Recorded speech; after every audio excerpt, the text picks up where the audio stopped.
Question number 2 says that express the given bits in rupees using decimals.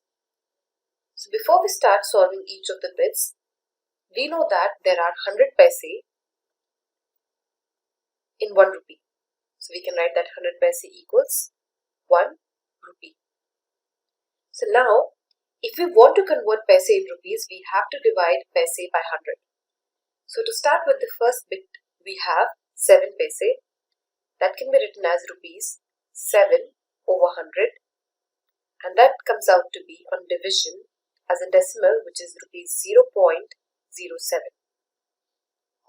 Coming to the second bit, we have rupees 7 plus 7 paise. That can be written as rupees 7 by 100.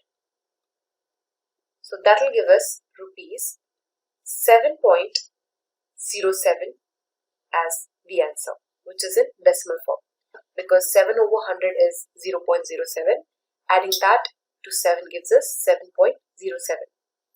Similarly, coming to the third bit, we have 77 rupees plus 77 paise.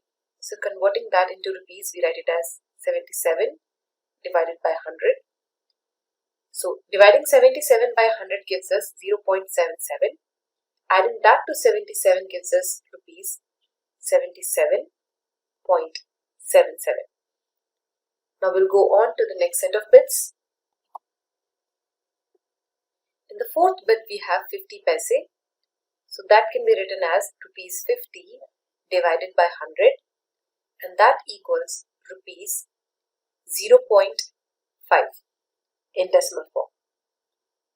Now coming to the last bit of this question, which is the fifth bit, we have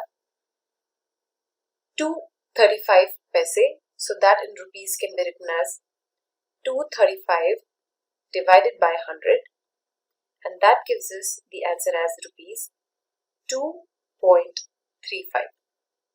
So this is how we convert paise into rupees, that is by dividing them by 100, because 1 rupee equals 100 paise, and so we get the answers in decimal.